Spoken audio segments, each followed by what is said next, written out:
الحمد لله رب العالمين والصلاة والسلام على نبينا محمد وعلى آله وصحبه أجمعين أما بعد আমরা পূর্বে মিরাজ সম্পর্কিত হাদিস শুনেছি। সেই হাদিস থেকে কি কি ফায়দা, কি কি শিক্ষা পাই তা আজকে আলোচনা করা হবে। প্রথম নম্বর, আসমানের বাস্তবেই আসমানের কয়েকটি দরজা আছে। কারণ আমরা শুনতে পেয়েছি আল্লাহ রাসূল সাল্লাল্লাহু আলাইহি ওয়াসাল্লাম প্রতি দরজায় গেলেন, আর যাওয়ার পরে জিবরাইল আলাইহিস সালাম সেখানে গিয়ে দরজা খোলার জন্য অনুমতি চাইলেন। তারপর নিয়মতান্ত্রিক দরজা খোলা হলো। অতএব বাস্তবিক দরজা রয়েছে, আর ওখানে প্রহরী ফেরেশতারাও রয়েছে। এমনি ভাবে মেরাজের হাদিস থেকে আমরা জানতে পারি অনুমতি চাওয়ার বিধান। জিবরিল আলাইহিস সালাম সমস্ত ফেরেশতাদের নেতা, আর মুহাম্মদ রাসূলুল্লাহ সাল্লাল্লাহু আলাইহি ওয়াসাল্লাম সমস্ত মানব রাসূলের নেতা সাল্লাল্লাহু আলাইহি ওয়াসাল্লাম, সমস্ত আদম সন্তানের নেতা সাল্লাল্লাহু আলাইহি ওয়াসাল্লাম। দুই নেতা গেছেন, ওখানে গিয়ে প্রহরীকে বলতে হয়েছে কে আসছেন কে না। অতএব এইটা এখনো এটা সুন্নাহ আমাদের। কারো বাড়িতে গেলে আপনি অনুমতি চাইবেন, নিয়মতান্ত্রিক। আপনি গেলেন কারো বাড়িতে, এই হাদিস থেকে আর কি জানলাম, যদি বলা হয় আপনি কে, তখন আপনি বলবেন না আমি, আপনি বলবেন আমি অমুক। যেভাবে জিবরিল আলাইহিস সালাম বলেছেন আমি জিবরিল। আপনার সাথে কে বলেছেন মুহাম্মদ সাল্লাল্লাহু আলাইহি ওয়াসাল্লাম। এই হাদিস থেকে জানতে পারলাম আগন্তুক যারা বসে আছেন তাকে সালাম করবেন, যিনি আসবেন বা যিনি গমনকারী, যারা বসা উপবিষ্ট তাদেরকে সালাম করবেন। আল মারু ইউসাল্লিমু আলাল কাঈদ ওয়া ইন কানা আল মারু আফদালা মিন আল কাঈদ। এটা হচ্ছে সুন্নাহ। যিনি আসবেন, আপনি যে বসে আছে উনি তাকে সালাম করবেন। যিনি আসলেন ইনি যদিও এদের থেকে উত্তম হন, তবুও সুন্নত হচ্ছে ইনি এসে এদেরকে সালাম করবেন। কথা বুঝলেন? তাই স্কুলের শিক্ষক, মাদ্রাসার উস্তাদ যখন আসবেন ক্লাসে, এসে উস্তাদ সালাম করবেন, ছাত্ররা নয়। এটা আমি পূর্বেও বলেছি, তাই না? কে সালাম করবে? উস্তাদ সালাম করবে। কিন্তু আমার দেশে উল্টা, নবী করিম সাল্লাল্লাহু আলাইহি ওয়াসাল্লামের সুন্নাত বিরোধী আদব। ছাত্ররা ছাত্রীরা বিভিন্ন জায়গায় দেখা যায় দাঁড়িয়ে, ওই ছোট ইবতেদায়ী প্রাইমারি স্কুলের ছাত্র দাঁড়িয়ে আসসালামু আলাইকুম সব কোটি, আর উস্তাদ হয়তো ওয়ালাইকুম আসসালাম বলে কিনা আল্লাহ তাআলা। এইটা সবাই এই সুন্নতের উপর আমল করে। আপনি গেলেন বাড়িতে, ঘরে, নিজের ঘরে সালাম করবেন আসসালামু আলাইকুম। অনেকে আছে স্ত্রীকে সালাম করে না, লজ্জা। নিজের বাচ্চাদেরকে, ছেলেদেরকে, মেয়েদেরকে সালাম করে না, লজ্জা। এটা সুন্নতের বিধান। এমনি ভাবে এই হাদিস থেকে পেলাম যদি মর্যাদাশীল কেউ আসেন তাকে শুভেচ্ছা জানানো, তার জন্য দোয়া করা, তার মর্যাদা বর্ণনা করা, এটা মুস্তাহাব, নিয়মতান্ত্রিক। এমনি ভাবে এই হাদিস থেকে জানা গেল এমন ব্যক্তির প্রশংসা করা যাবে যদি আপনি মনে করেন সে ফিতনায় পড়বে না, কোরআনের মতো ভুলে যাবে না। এরকম যদি হয় বোঝা গেল জায়েজ, আর এটা হবে বাস্তব সত্য। তবু অতিরিক্ত প্রশংসা করা জায়েজ না। এই হাদিস থেকে জানা গেল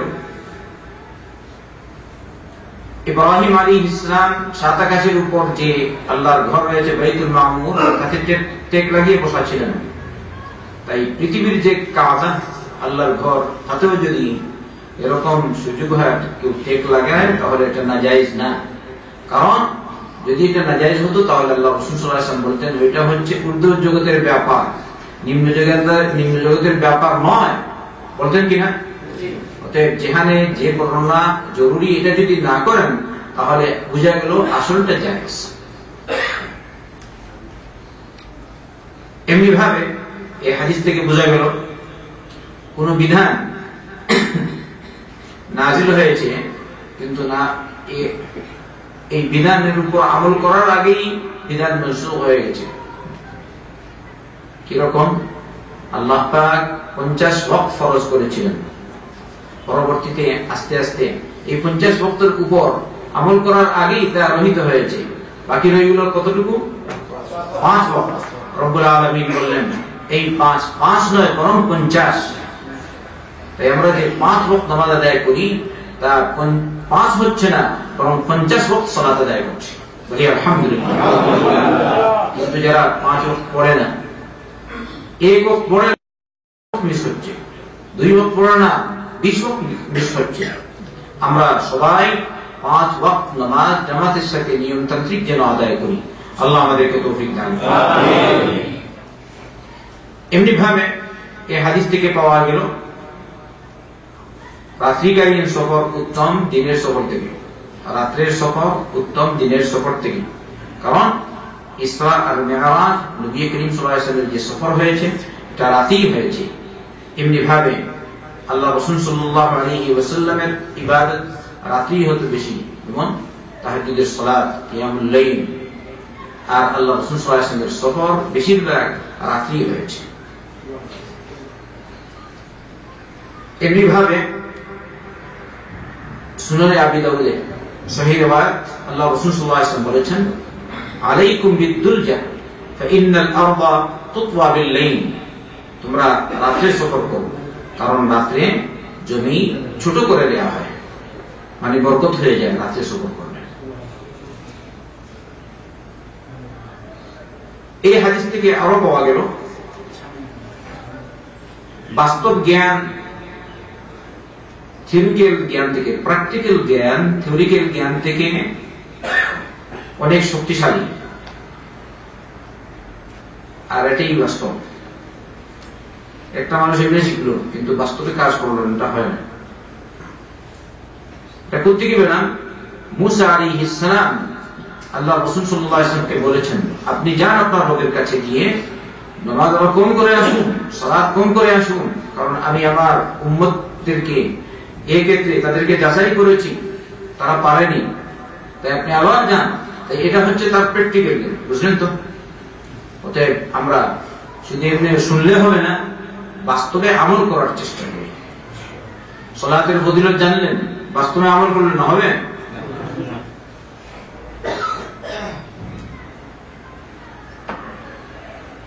এমনি ভাবে এই হাদিস থেকে জানলাম জান্নাত এবং জাহান্নাম বর্তমানে আছে। জান্নাত জাহান্নামকে আল্লাহ পাক আগেভাগেই সৃষ্টি করেছেন, কারণ নবী করিম সাল্লাল্লাহু আলাইহি ওয়াসাল্লাম বলেছেন উরিদাত আলাইয়াল জান্নাতু ওয়ান নার, আমার সামনে জান্নাত এবং জাহান্নামকে পেশ করা হয়েছে। এমনি ভাবে এই হাদিস থেকে আরো জানা গেল আল্লাহর কাছে বেশি বেশি করে চাওয়া মুস্তাহাব, ভালো। যত বেশি চাইবেন রব্বুল আলামিনের কাছে কোনো লজ্জা নেই। তাই আল্লাহর কাছে বেশি বেশি করে চাওয়া জরুরি। একবার চাইলেন হলো না, আরেকবার চাইলেন, আরেকবার বেশি বেশি করে চাওয়া। এমনি ভাবে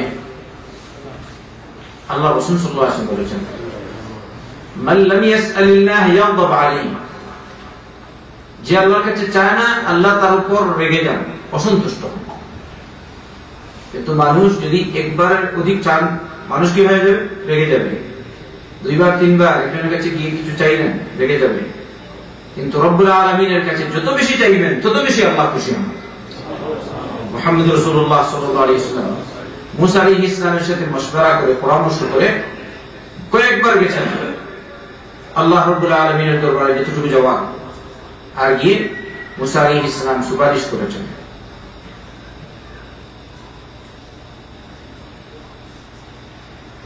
এমনি ভাবে যদি কোনো ব্যক্তি, এই হাদিস দ্বারা পাওয়া গেল হায়া, লজ্জাশীলতার ফজিলত, লজ্জার ফজিলত।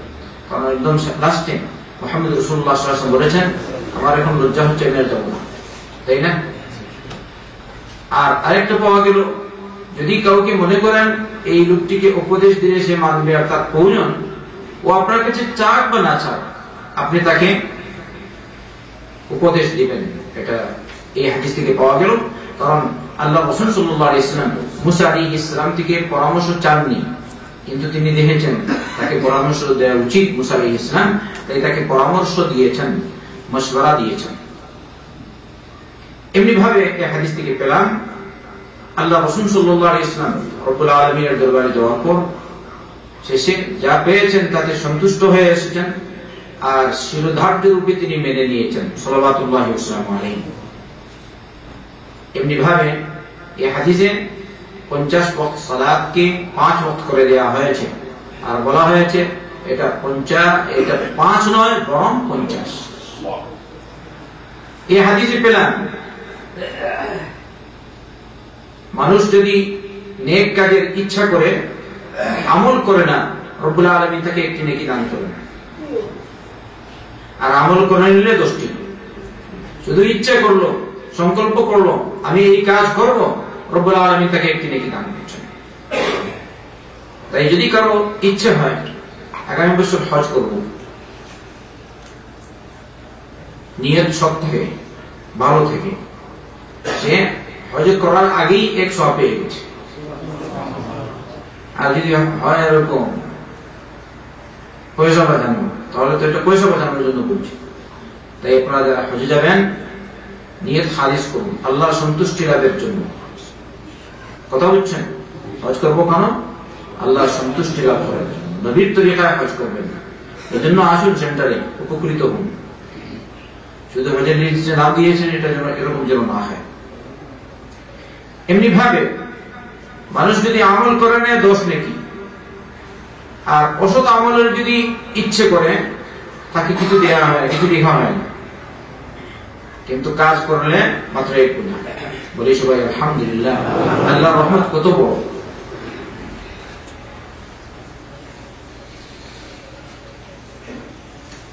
ইসরা আর মেরাজের আরো কয়েকটি শিক্ষা এই হাদিসে আমরা পেয়েছি। আল্লাহ রাসূল সাল্লাল্লাহু আলাইহি ওয়াসাল্লামের পক্ষ বিধারণ হয়েছে সিনাচাক বলে, সিনাচাক।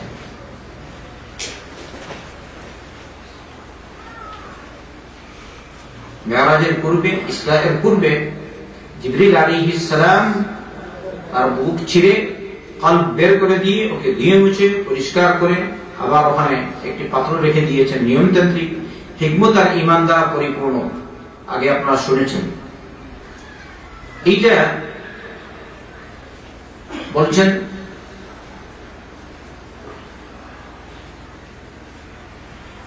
এটা হলো আল্লাহ রাসূল সাল্লাল্লাহু আলাইহি ওয়াসাল্লাম যে উর্দু জগতে যাবেন, উর্দু জগতে যে যাবেন তার আগে তার প্রস্তুতির মতো, প্রশিক্ষণের মতো, যেন সামনে যেগুলো দেখবেন ওগুলো যেন তিনি সংবরণ করতে পারেন। যেভাবে মুসা আলাইহিস সালাম কে রব্বুল আলামিন ফিরআউনের কাছে যাওয়ার আগেই তাকে প্রশিক্ষণ দিয়েছেন। কিরকম? লাঠি প্রশিক্ষণ। লাঠি বললেন মা তিলকা বিয়ামিনিকা ইয়া মুসা, মুসা তোমার ডান হাতে কি? তিনি বললেন ক্বালা হিয়া আসাই আতাওয়াক্কালু আলাইহা ওয়া আহুশু বিহা আলা গানামি ওয়া লিয়া ফিহা মাআরিব উখরা। এটা হচ্ছে আমার লাঠি, আমি এর উপর টেক লাগিয়ে চলি, ভর দিয়ে চলি। আর আমি আমার বকরির জন্য পাতা ঝাড়ি। আর বললেন আমার আরো অনেক কিছু আছে, আরো অনেক কাজ করি, কারণ এই স্বল্প সময়ে সব করা তো সম্ভব না। আল্লাহ তাকে জিজ্ঞেস করলেন তোমার ডান হাতে কি? তিনি বলবেন শুধু লাঠি। এগুলি বলার কি প্রয়োজন? কিন্তু হয়তো তিনি দেখছেন কারণ আল্লাহর সাথে কথোপকথন করছি, কথা সুযোগ পেয়ে গেছি, তাইলে আরেক কিছু বলিনি। সুবহানাল্লাহ। আল্লাহ আল্লাহ কি বললেন? আলকিহা ইয়া মূসা ফাআলকাহা ফাইযা হিয়া হাইয়াতুন তাসআ। মূসা তুমি একটি নিক্ষেপ করো, একটি ছাড়ো, একটু ফেরো মাটিতে। উনি ছাড়লেন, সাথে সাথে বড় সাপ হয়ে গেছে, ও দৌড়াচ্ছে।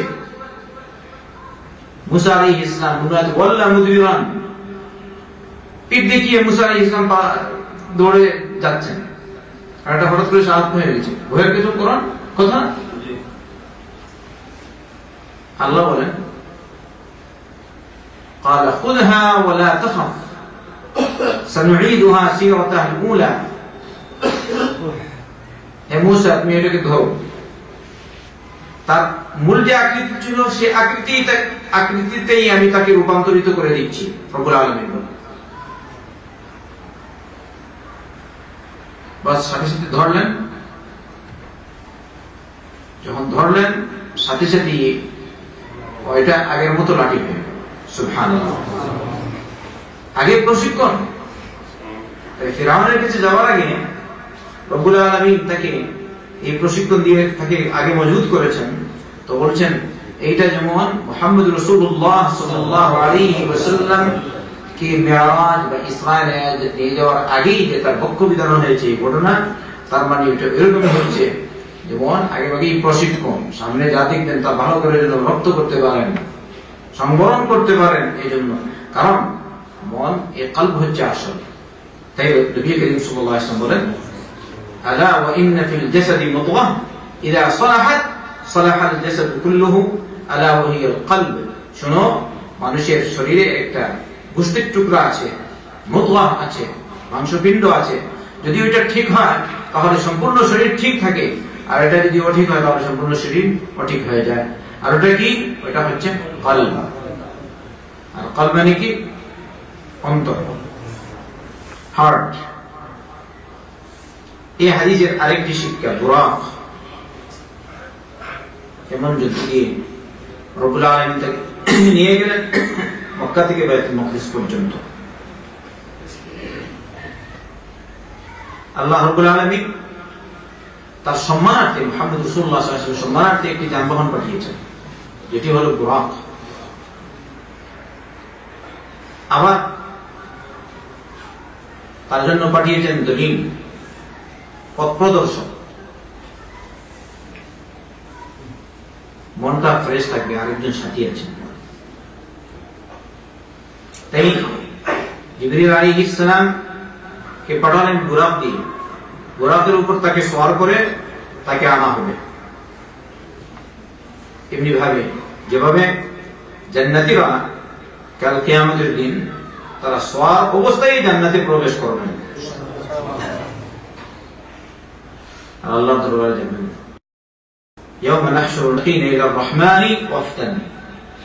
রব বলেন সূরা মাইদার 85 নম্বর আয়াতে, সেদিন মুত্তাকিনদেরকে, আল্লাহর ভীরু বান্দাদেরকে, যারা আল্লাহকে ভয় করে চলেন, আল্লাহর বিধিবিধান মেনে চলেন, তাদেরকে সওয়ারি অবস্থায়, আরোহী অবস্থায় রহমানের নিকট জমা করা হবে আল্লাহর কাছে। এটা হচ্ছে তাদের ইজ্জত।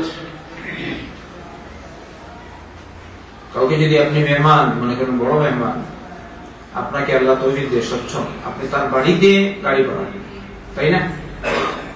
অথবা হেলিকপ্টার পাঠাবেন, আর নয় বিমান। বেশ বড় লোক বিমান পাঠাবে, আরো বেশ বড় লোক আরো কিছু পাঠাবে, রকেট, তাই না? যে যেরকম এরকম রব্বুল আলামিন মুহাম্মদ রাসূলুল্লাহ সাল্লাল্লাহু আলাইহি ওয়াসাল্লামকে দিবেন তার নিদর্শনাবলী দেখার জন্য, নিদর্শনাবলী দেখানোর জন্য। তাই তার জন্য বিশেষ পানি, বিশেষ যানবাহন পাঠিয়েছেন, তা হচ্ছে বুরাক। আল্লাহু আকবার। আল্লাহ রাসূল সাল্লাল্লাহু আলাইহি ওয়াসাল্লাম যখন গেলেন বাইতুল মাকদিস, বুরাককে নিজে বেঁধে দিলেন তার দরজার একটি শিকলে, বুরাককে বেঁধে দিয়েছেন, তার লাগানো। এটি হচ্ছে আসল তাওয়াক্কুল, ভরসা। উপায় উপকরণের ব্যবস্থা যেগুলোর প্রয়োজন ওগুলো আপনি করুন, আর বাকি কাজ সফল করার মালিক আপনি না, সফল করার মালিক আল্লাহ রাব্বুল আলামিন। আপনি কাজের জন্য বের হবেন, সৌদিতে আসবেন, পাসপোর্ট লাগবে, টাকা পয়সার ব্যবস্থা করবেন, ঠিক না? সব করতে হবে। তারপরে আল্লাহ সৌদিতে গেলে তুমি নিয়ে যাও আল্লাহ, হ্যাঁ, ইত্যাদি। তোমার জাতির উপর ভরসা। আমরা যখন ঘর থেকে বের হই কি বলি? বিসমিল্লাহি তাওয়াক্কালতু আলাল্লাহ লা হাওলা ওয়ালা কুওয়াতা ইল্লা বিল্লাহ।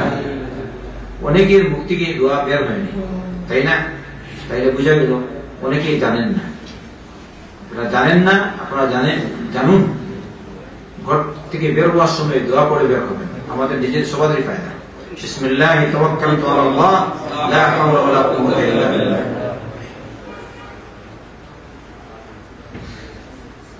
আল মসজিদুল আকসা। আল্লাহ রাসূল সাল্লাল্লাহু আলাইহি ওয়াসাল্লাম যে মসজিদে আকসায় গেলেন, তাতে সালাত পড়লেন, আর আম্বিয়া ইকরাম আলাইহিমুস সালাম দের সাথে সাক্ষাৎ করলেন। এতে রয়েছে আরো কয়েকটি শিক্ষা।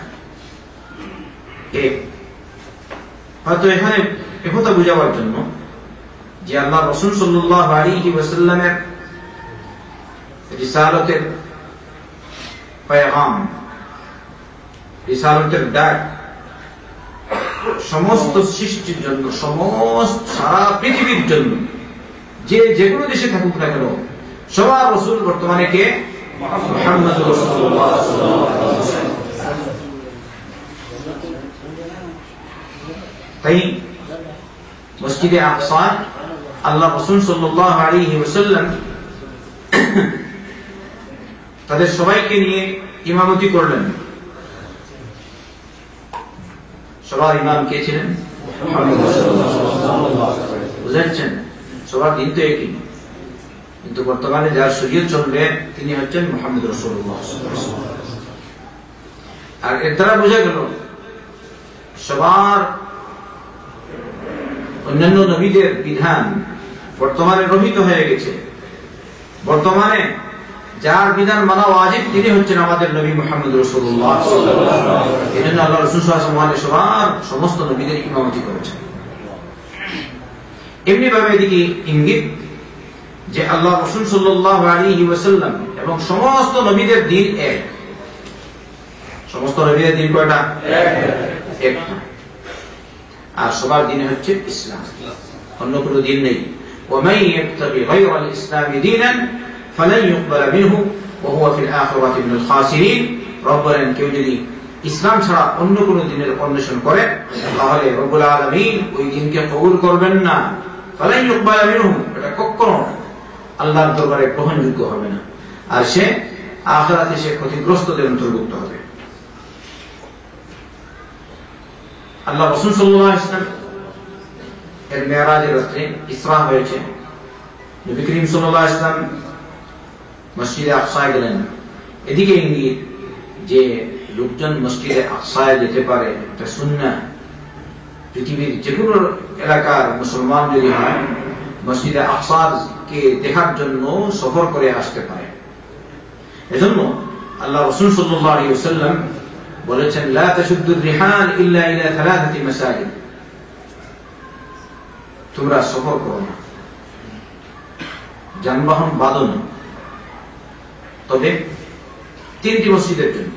একটি হলো মসজিদে আকসা, বর্তমান যে মসজিদের কথা বলছি, আরেকটা মসজিদে নববী, আর আরেকটা মসজিদে হারাম। এই তিন মসজিদের মধ্যে সবচেয়ে বেশি ফজিলত মসজিদে হারাম, 2 নম্বর মসজিদে নববী, 3 নম্বর মসজিদে আকসা।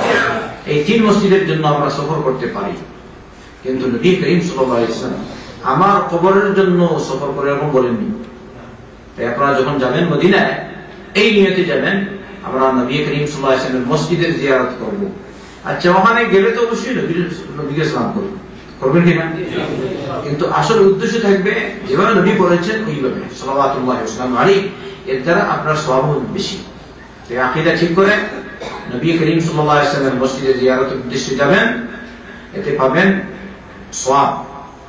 নবীর কবরের উদ্দেশ্য করে যাবেন না, এটা সুন্নাত না, এটা নবী করিম সাল্লাল্লাহু আলাইহি ওয়াসাল্লামের সুন্নাত বিরোধী আমল, নির্দেশ বিরোধী আমল। এই হাদিসের আরো শিক্ষা, একজন আরেকজনের পরিচয় নেয়া। যেভাবে আল্লাহ রাসূল সাল্লাল্লাহু আলাইহি ওয়াসাল্লামকে জিবরিল নিয়ে গেলেন আর সমস্ত নবীদের কাছে নিয়ে তিনি বললেন ইনি হচ্ছেন মুহাম্মদ, বললেন এরা কে পরিচয় করিয়ে দিলেন, এই হলেন ঈসা, এই হলেন আদম। অতএব এটা সুন্নাহ, একজন আরেকজনের সাথে সাক্ষাৎ হলে একজন আরেকজনের পরিচয় নেয়া। এই হাদিস থেকে আরো পাওয়া গেল বাপ বেটার সম্পর্ক, বাপ আর তার সন্তানের মধ্যে পারস্পরিক যে মহব্বত, ভালোবাসা, তার অনুভূতি, সে অনুভূতি, তার মধ্যে অনুভূতি থাকবে ও হচ্ছে আমার ছেলে, ও হচ্ছে আমার মেয়ে। যার মধ্যে এই জিনিসটা নাই সে কিরকম কিরকম মানুষ বুঝেন তো? এমনকি প্রাণী, জীবজন্তু পর্যন্ত তাদেরও জানা আছে ওইটা আমার বাচ্চা, আছে কিনা? আমরা যেমন মাঝে মধ্যে পত্রিকায় পাই আস্তাগফিরুল্লাহ আযীম, বাপ ছেলেকে হত্যা করেছে, ছেলে বাপকে হত্যা করে, এর চেয়ে বড় গুনাহ কি হতে পারে? আল্লাহ তুমি আমাদের হেদায়েত দান করো, আমিন। মুসলমানদের হেফাজত করো, আমিন। এবার আমরা কিরকম পেলাম? আল্লাহ রাসূল সাল্লাল্লাহু আলাইহি ওয়াসাল্লাম আদম আলাইহিস সালামকে দেখলেন আকাশে, তার সামনে কিছু ডান দিকে কিছু সংখ্যক মানুষ দেখা যাচ্ছে, বাম দিকে দেখা যাচ্ছে। যখন তিনি ডান দিকে তাকান তখন হাসেন, আর বাম দিকে তাকালে কাঁদেন। তো দেখবেন ভালো মা ভালো বাপ যদি হয়, যখন সংবাদ পায় এটা আমার একটা ছেলে এরকম, মাশাআল্লাহ খুব খুশি, আর যদি একটু ব্যতিক্রম কান্না শুরু করে কিনা, এটা আদম আলাইহিস সালামের সুন্নাত। মাশাআল্লাহ। আল্লাহ আমাদের সবাইকে জাহান্নাম থেকে নাজাত দিন, আর সকলকে জান্নাতি বানান। আদম আলাইহিস সালামের নেক সন্তানদের অন্তর্ভুক্ত করুন। এই হাদিস থেকে পাওয়া গেল হক কথা বলতে, হক কথা বলার জন্য সাহসিকতা। হক সবাই বলতে পারে না, যদি হক বলে তাহলে ইজ্জত কমে যাবে। কেউ কেউ এরকম করে সুন্নত তরিকায় সালাত পড়ে না, বলে যদি সুন্নত তরিকায় পড়ি তাহলে মানুষকে আমাকে বলবে আমি সালাফি হয়ে গেছি, অন্য কিছু হয়ে গেছে, এই জন্য পড়ে না, আমার বিয়ে শাদী দিবেন ইত্যাদি ভয়। আপনি নবী করিম সাল্লাল্লাহু আলাইহি ওয়াসাল্লামের উম্মত, নবী করিম সাল্লাল্লাহু আলাইহি ওয়াসাল্লাম যেভাবে ইসরা মিরাজ থেকে এসেছেন, আসার পরের দিনই নবী করিম সাল্লাল্লাহু আলাইহি ওয়াসাল্লাম হক বলেছেন, প্রচার করেছেন। সেই বলেছেন আমি আজকে রাতে এরকম গেছি, বাইতুল মাকদিস গেছি, বলেননি? তার ঘটনা আপনারা পড়ে শুনলেন। তাই আপনারা যারা হক জেনেছেন ভয় নাই, অবশ্য কিছুটা হিকমত অবলম্বন করতে হয়, কিন্তু তার মানে কি এটা হিকমত অবলম্বন দিয়ে প্রয়োগ করতে গিয়ে আপনি জীবনেও সুন্নতের উপর আমল করলেন না, তাহলে মানুষেরা কিরকম সুন্নত করবে? এটা কিরকম হয় হিকমত? নরম ভাষায় বুঝাবেন, ফাকুলা লাহু কাওলান লাইয়িনান লাআল্লাহু ইয়াতাযাক্কারু আও ইয়াখশা। তোমরা তার কাছে যাও, রব্বুল আলামিন মুসা আলাইহিস সালাম আর হারুন আলাইহিস সালামকে বলেছেন তোমরা ফিরআউনের কাছে যাও, গিয়ে নরম ভাষায় কথা বলো, হয়তো সে হক গ্রহণ করবে, উপদেশ গ্রহণ করবে, আর না হয়তো আমাকে ভয় করবে। যাও তাকে গিয়ে হক বলো, কিন্তু নরম ভাষায়। তাহলে সুন্নত বলবেন না এরকম তো হয় না, সুন্নত বলতে হবে নম্রতার সাথে। এটাই হচ্ছে হিকমত। কি বলেন আপনারা? আমল করবেন? সবাই বলুন সুন্নতের উপর আমল করবেন? ইনশাআল্লাহ। সুন্নত তরিকায় পড়বেন? ইনশাআল্লাহ। আল্লাহ আপনাদেরকে তৌফিক দান করুন, আমিন। আমাদের সকলকে তৌফিক দান করুন, আমিন। এই হাদিস থেকে পাওয়া গেল যত ইবাদত আমাদের উপর ফরজ হয়েছে, যেসব বিধান, সবই আল্লাহ রাসূল সাল্লাল্লাহু আলাইহি ওয়াসাল্লামকে রব্বুল আলামিন পৃথিবীতে রেখেই নাযিল করেছেন সব বিধান। আর সালাতের বিধান এখানে নয়, 7 আকাশের উপরে নিয়ে গিয়ে সিদরাতুল মুনতাহা পাড়ি দিয়ে উপরে যতটুকু নিয়ে যাওয়ার ইচ্ছা ছিল রব্বুল আলামিনের, সেখানে নিয়ে গিয়ে তাকে তার উপর সালাতের বিধান নাযিল করেছেন। তাই সালাতের ফরজ, সালাত যে ফরজ, এই বিধান দিলেন ওখান থেকে। তাহলে সালাতের গুরুত্ব কতটুকু?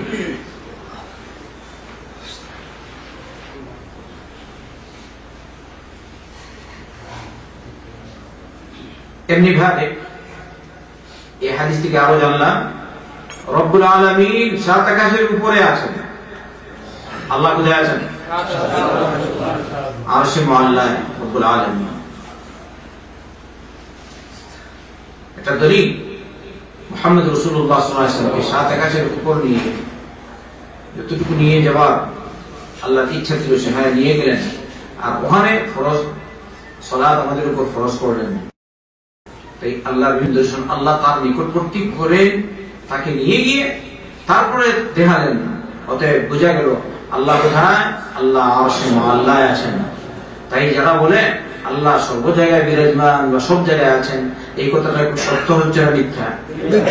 ভালো করে বলুন, আল্লাহ কোথায় আছেন? আরশে মুআল্লায় আছেন। কিন্তু কিরকম আছেন, কিরকম বলবেন? আল্লাহ তার শান, তার মর্যাদা মোতাবেক রব্বুল আলামিন আরশে মুআল্লায় আছেন। ইনশাআল্লাহ আপনারা সব বিষয়ে আরো আলোচনা শুনবেন। আকীদার বিষয়ে, আকীদার বিষয় নিয়ে যখন আলোচনা হয় তখন ইনশাআল্লাহ।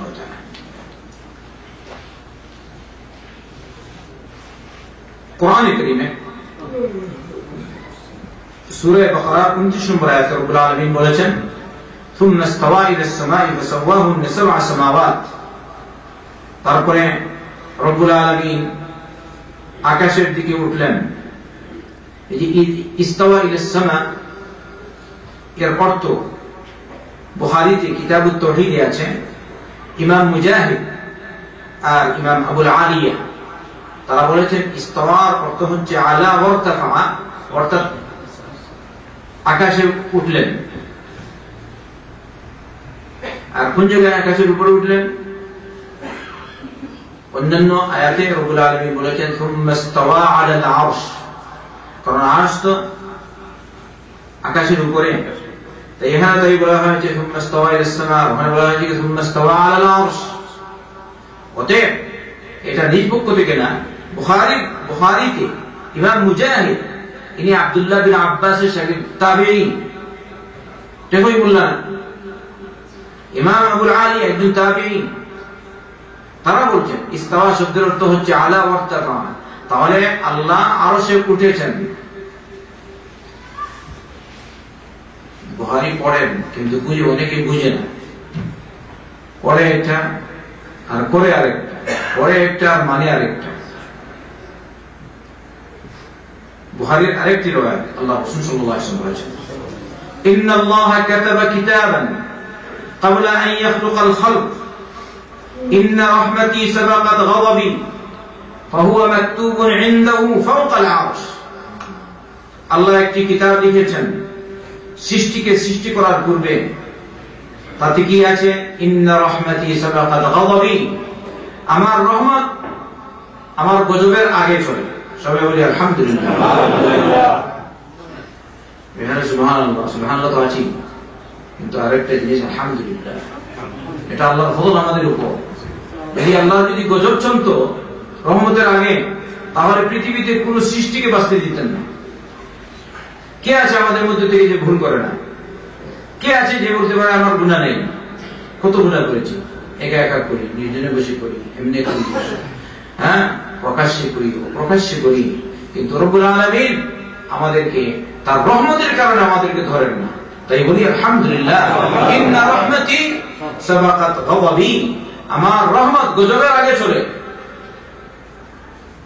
আমার অনুকম্পা, কৃপা, দয়া, মায়া গজব, রাগ, ক্রোধের আগে চলে। আর এই কথাটি কোন জায়গায় আছে বলছেন, ফাহুয়া মাকতুবুন ইনদাহু ফাওকাল আরশ। এই কথাটি রব্বুল আলামিনের কাছে লেখা আছে আরশের উপরে। সুবহানাল্লাহ। তাহলে যে বললেন ফাহুয়া মাকতুবুন ইনদাহু ফাওকাল আরশ, তার মানে আল্লাহ কোথায় আছেন? আরশে। ভালো করে আকীদা ঠিক আছে তো? আইন আল্লাহ বলে যে আপনাকে বলা হয়, বলবেন আলাল আরশ। আর কেউ যদি বলে ফিস সামা, অসুবিধা নেই। আল্লাহ কোথায়? আরশে মা আল্লাহ। সুবহানাল্লাহ। আল্লাহ রাব্বুল আলামিন উর্দু জগতে নিয়ে গেলেন মুহাম্মদ রাসূলুল্লাহ সাল্লাল্লাহু আলাইহি ওয়াসাল্লামকে এমন জায়গায় যেখানে কোনো সমস্যা নেই, কোনো মুশকিল নাই, বিপদ নাই, আপদ নাই। নবী করিম সাল্লাল্লাহু আলাইহি ওয়াসাল্লাম যখন মক্কায় ছিলেন, দাওয়াত দিচ্ছেন তাওহীদের, কত সমস্যার সম্মুখীন ছিলেন। রব্বুল আলামিন তাকে ওখানে নিয়ে গেলেন, এমন জায়গায় নিয়ে সব সমস্যা সব দূরীভূত হয়ে গেছে। রব্বুল আলামিনের এত বড় নিদর্শন থেকে আর কি কিছু থাকতে পারে? এটা ইশারা এদিকে যে সব সমস্যা কিছুই না, আপনি এগুলো পার হয়ে আপনি উর্দু জগতে গেছেন, আর আপনার মর্যাদা এগুলো পার আরো বৃদ্ধি পাবে, আপনি আরো সমস্যার সম্মুখীন হবেন পৃথিবীতে, কিন্তু ওগুলো কোনো অসুবিধা নাই। আপনার সমস্যার উপরে হচ্ছে আপনার স্থান। যাবেন কোথায়? জান্নাতে, আল্লাহর সান্নিধ্যে যাবেন। আপনার কত মর্যাদা উপরে। এমনি ভাবে এর দ্বারা বোঝা গেল বর্তমানে লোকজন, বৈজ্ঞানিকরা উপরে যায়, কিন্তু কতটুকু যায়? হয়তো কেউ চেষ্টা করছে চন্দ্রে, আবার কেউ কেউ বলছে না, আসলে কিন্তু তারা চন্দ্রে যায়নি। কোন এক মহাদেশে এক স্থানে গিয়ে তারা ওখানে গিয়ে ওরা দেখেছে, আবার ওখান থেকে ফিরে চলে আসছে। কেউ কেউ এরকম বলছে। তাই বললাম কতটুকু গিয়েছে? যদি মানুষ এতটুকু যায়, যদি বলে আমরা গেছি, বাস্তবেই। আর আল্লাহ রাসূল সাল্লাল্লাহু আলাইহি ওয়াসাল্লামকে এর আগে নিয়ে, যেখানে যে সময় বিজ্ঞানের এতটুকু উন্নতি ছিল না, কি বলতে পারতো? বিমানটা পর্যন্ত বানাতে পারেনি, ঘড়িটা পর্যন্ত ছিল না। হ্যাঁ, ওই সময় সাইকেলটা পর্যন্ত হয়তো ছিল না, মোটরসাইকেল ছিল না, কিছুই ছিল না। আল্লাহ রাব্বুল আলামিন মুহাম্মদ রাসূলুল্লাহ সাল্লাল্লাহু আলাইহি ওয়াসাল্লামকে কোথায় নিয়ে গেলেন? একদম সাত আকাশের উপরে। রব্বুল আলামিনের শক্তি কতটুকু! সুবহানাল্লাহ।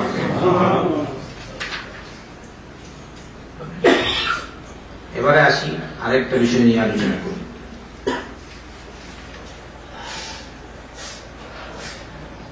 মুহাম্মদ সাল্লাল্লাহু আলাইহি ওয়াসাল্লাম তার রবকে কি মেরাজ রজনীতে দেখেছেন?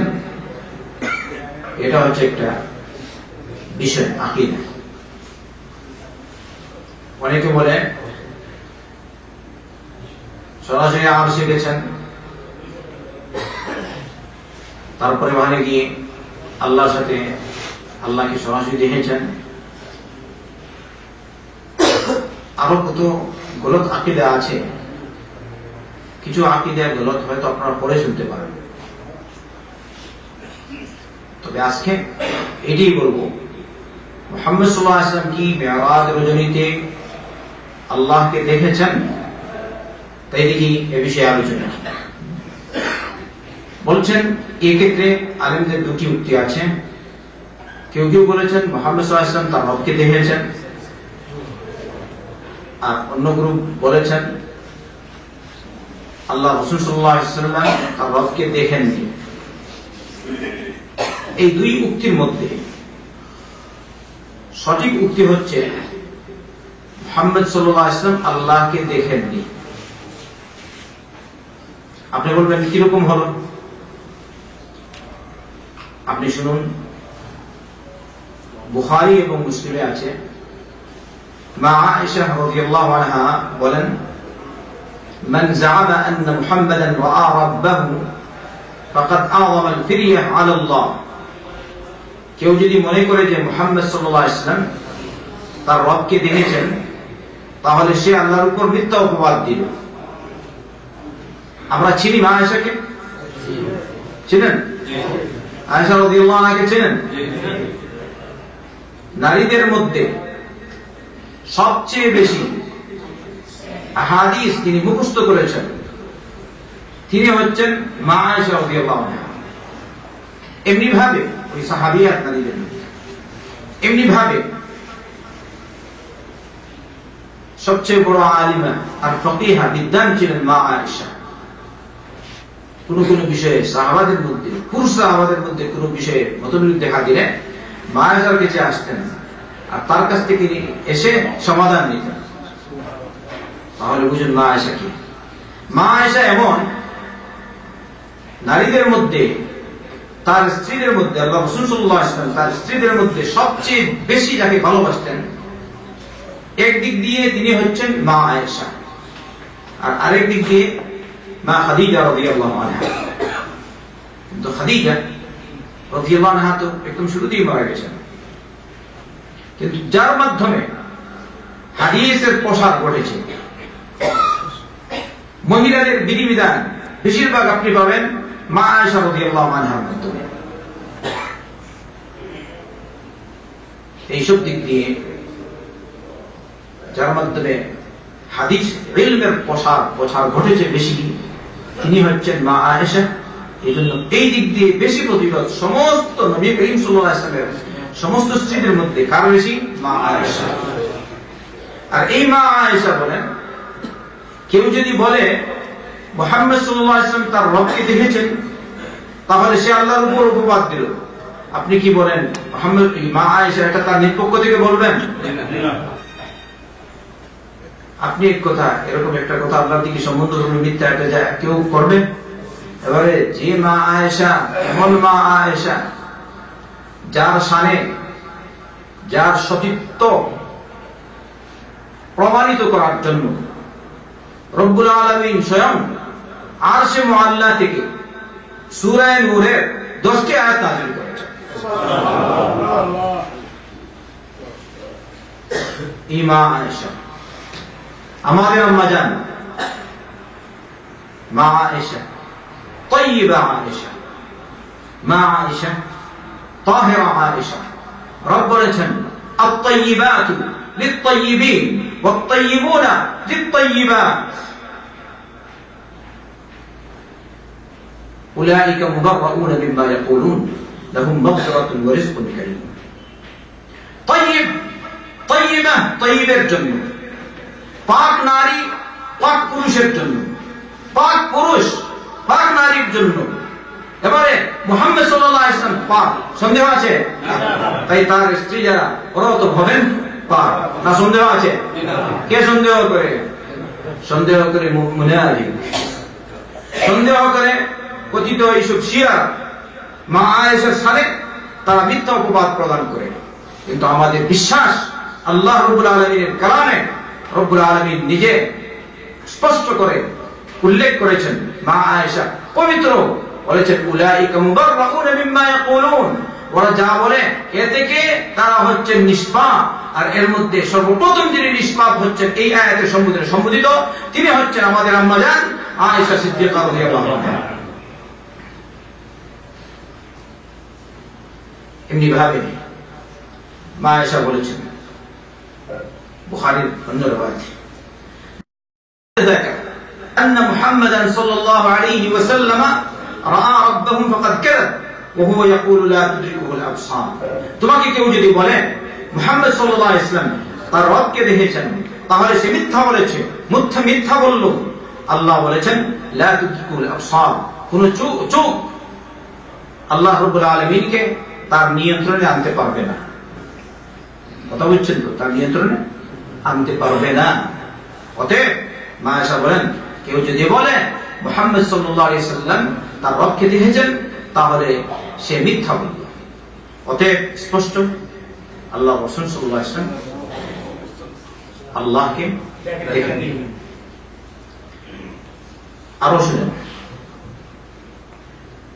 উলামাদের যারা বলেন আল্লাহকে দেখেননি মুহাম্মদ সাল্লাল্লাহু আলাইহি ওয়াসাল্লাম, তাদের মধ্যে একজন হচ্ছেন শেখুল ইসলাম ইবনে তাইমিয়া রাহিমাহুল্লাহ। তিনি বলছেন ওয়ালাইসা ফিল আদিল্লাতি ما يقتضي أنه رآه بعينه ولا ثبت ذلك عن أحد من الصحابة ولا في الكتاب والسنة ما يدل على ذلك بل النصوص الصريحة في نفيه أولى كما في صحيح مسلم عن أبي ذر قال سألت رسول الله صلى الله عليه وسلم هل رأيت ربك قال نور أنا أراه وفي الصحيحين عن ابن عباس في قوله تعالى وما جعلنا الرؤيا التي أريناك إلا فتنة للناس والشجرة الملعونة في القرآن قال هي رؤيا عين أريها رسول الله صلى الله عليه وسلم ليلة أسري به বলছেন এরকম কোন দলিল নেই যেটি এদিকে ইঙ্গিত বহন করে যে মুহাম্মদ সাল্লাল্লাহু আলাইহি ওয়াসাল্লাম স্বচক্ষে আল্লাহকে দেখেছেন অর্থাৎ ওই মেরাজে গিয়েও স্বচক্ষে আল্লাহকে দেখেছেন এরকম দলিল নেই আর এটা কোন সাহাবী থেকেও প্রমাণিত না আল্লাহর কিতাবেও নাই নবীর সুন্নতে নাই আর একতার দিকে ইঙ্গিত করে একটি স্পষ্ট হাদিস সহিহ মুসলিমে আবু যর আল-গিফারি রাদিয়াল্লাহু আনহু বলেন আমি আল্লাহ রাসূল সাল্লাল্লাহু আলাইহি ওয়াসাল্লামকে বলেছি আপনি কি আপনার রবকে দেখেছেন তিনি বললেন নূরুন আন্না আরা নূর আমি কি রকম দেখতে পারি কি বললেন নূর আমি কি রকম দেখতে পারি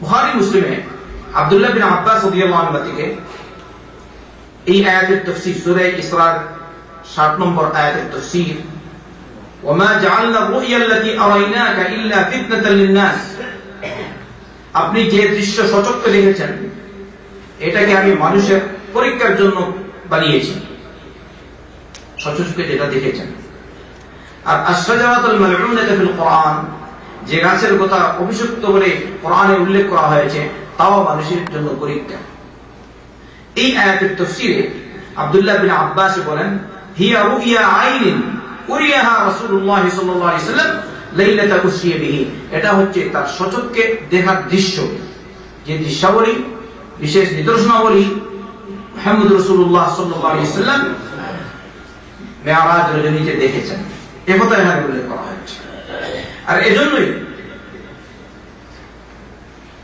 তিনি যখন এসে বললেন আমি বায়তুল মাকদিস গেছি এটা একটা নিদর্শন একই রাতে এরকম যখন কি বলেন নিদর্শন কিনা আল্লাহ তারপরে বলেন আমি জান্নাত দেখেছি জাহান্নাম দেখেছি এরকম দেখেছি এরকম দেখেছি তাই এটা হচ্ছে সচক্ষে দেখা আল্লাহর বিশেষ বিশেষ বিশেষ নিদর্শন ওগুলোর কথা উল্লেখ হয়েছে এই আয়াতে এই তাফসীর করলেন আব্দুল্লাহ বিন আব্বাস রাদিয়াল্লাহু আনহু এমনি ভাই বলেন ইত্তেফাক সালাফুল উম্মাহ আন্নাহু লা ইয়ারা আল্লাহ আহাদুন ফিদ দুনিয়া বিআইনিহি এই উম্মতের সালাফে সালেহিন এই ব্যাপারে একমত পৃথিবীতে কোনো ব্যক্তি আল্লাহকে সচক্ষে দেখেনি এই ব্যাপারে সবাই একমত তাই মুসা আলাইহিস ইসলামের ঘটনা আপনারা জানেন মুসা আলাইহিস ইসলাম রবকে দেখতে পেয়েছেন দেখতে পাননি তবে আল্লাহ রাসূল সাল্লাল্লাহু আলাইহি ওয়াসাল্লাম যখন মেরাজে গেলেন ওই সময় দেখেছেন কিনা ওই বিষয়ে কিছুটা মতবিরোধ থাকলেও বেশ স্পষ্ট আপনারা দেখলেন মা আয়েশা রাদিয়াল্লাহু আনহা কর্তৃক বর্ণিত রিওয়ায়াতে বেশ স্পষ্ট তিনি বলেছেন যদি কেউ বলে মুহাম্মদ সাল্লাল্লাহু আলাইহি ওয়াসাল্লাম তার রবকে দেখেছেন তাহলে সে আল্লাহর উপর মিথ্যা অপবাদ দিল এই যে মুহাম্মদ সাল্লাল্লাহু আলাইহি ওয়াসাল্লাম আল্লাহকে দেখেননি একথা তাফসীরে একটি প্রসিদ্ধ কিতাব আদওয়াউল বায়ান লিল আল্লামা মুহাম্মদ আল আমিন শানকিতি রাহিমাহুল্লাহর কিতাবে আছে বলছেন কেউ যদি বেশ বিস্তারিত কিছু জানতে চায় তাহলে ওই কিতাব দেখুক এমনি ভাবে বুখারী শরীফের ভাষ্যকার হাফিজ আল ইমাম ইবনে হাজার আসকালানী রাহিমাহুল্লাহ ফাতহুল বারীতে উল্লেখ করেছেন যে মুহাম্মদ সাল্লাল্লাহু আলাইহি ওয়াসাল্লাম আল্লাহকে দেখেন বুখারী শরীফের ভাষ্যকার কথা বলছেন তো সারা পৃথিবীর মানুষ যারা আলিম উলামা তারা ছিলেন ইমাম আহমদ বিন হাজার আল আসকালানী রাহমাতুল্লাহ আলাইহি এরপরে আরো ঘটনা যখন আল্লাহ রাসূল সাল্লাল্লাহু আলাইহি ওয়াসাল্লাম মেরাজ থেকে আসলেন। আসার পরেই আল্লাহ রাসূল সাল্লাল্লাহু আলাইহি ওয়াসাল্লাম সংবাদ দিলেন, তাই না? এই সংবাদ সম্পর্কে আমরা পরবর্তী দর্শে আলোচনা করব ইনশাআল্লাহ তাআলা। আজকে এখানেই শেষ করছি। আল্লাহর কাছে দোয়া করি, আল্লাহ তুমি আমাদেরকে মাফ করো, আমাদের মা বাবাদেরকে মাফ করো, দুনিয়ার মুসলমানদেরকে মাফ করো, আমাদেরকে হিদায়াত দান করো, আমাদের আকীদা ঠিক করার তৌফিক দাও, আকীদা ঠিক করার জন্য জ্ঞান দান করো, জ্ঞান অর্জন করে তা মানার তৌফিক দাও। আল্লাহ যা জানলাম তা মানলাম এবং তা প্রচার করার তৌফিক দাও। আল্লাহ হক সব জায়গায় প্রচার করার তৌফিক দাও। আল্লাহ তুমি আমাদের বাক শক্তি বাড়িয়ে দাও, নির্বাহী শক্তি বাড়িয়ে দাও, শারীরিক শক্তি বাড়িয়ে দাও, আর্থিক শক্তি বাড়িয়ে দাও, আর্থিক শক্তি বাড়িয়ে দাও, জনশক্তি বাড়িয়ে দাও। আল্লাহ তুমি আমাদেরকে সর্বত্র তোমার দ্বীন হক প্রচার করার তৌফিক দাও। আল্লাহ আমাদেরকে 5 ওয়াক্ত সালাত জামাতের সাথে আদায় করার তৌফিক দাও। হে আল্লাহ 5 ওয়াক্ত সালাত জামাতের সাথে আদায় করার তৌফিক দাও। হে আল্লাহ 5 ওয়াক্ত সালাত জামাতের সাথে আদায় করার তৌফিক দাও। আল্লাহ দুনিয়ার মুসলমানদেরকে মাফ করো, মুসলমানদের উপর রহম করো। হে আল্লাহ জালিমদেরকে হিদায়াত দাও, না হিফাজত করো, মাজলুমদেরকে সাহায্য করো। আল্লাহ মাজলুমদেরকে সাহায্য করো। পৃথিবীর যে কোনো জায়গায় মাজলুম রয়েছে, আল্লাহ তুমি মাজলুমদেরকে আল্লাহ কোরআন সুন্নাহ অনুযায়ী যারা যেখানে আছেন সবাইকে তুমি সাহায্য করো। আল্লাহ যারা ষড়যন্ত্রকারী ওদের ষড়যন্ত্র তুমি ব্যর্থ করে দাও, হকপন্থীদের তুমি সাহায্য করো, কোরআন সুন্নাহর প্রচার প্রসার ঘটাও। ইয়া রাব তুমি আমাদেরকে তৌফিক দাও। اللهم ربنا تقبل منا انك انت السميع العليم وتب علينا انك انت التواب الرحيم.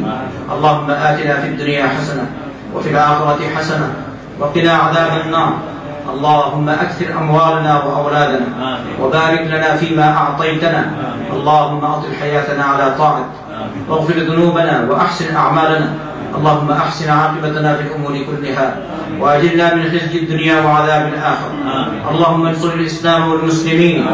اللهم انصر المسلمين المظلومين في سوريا، وانصر المسلمين المظلومين في بورما، وانصر المسلمين المظلومين في كل مكان. اللهم أخرج المسلمين المظلومين من بين الظالمين سالمين. اللهم خذ الظالمين بالظالمين. اللهم خذ الظالمين بالظالمين. اللهم سلط بعضهم على بعض. اللهم وأنقذ المسلمين المظلومين من بينهم سالمين يا رب العالمين. ربنا تقبل منا إنك أنت السميع العليم وتب علينا إنك أنت التواب الرحيم. ربنا اغفر لنا ولإخواننا الذين سبقونا بالإيمان ولا تجعل في قلوبنا غلا للذين آمنوا ربنا إنك رؤوف رحيم.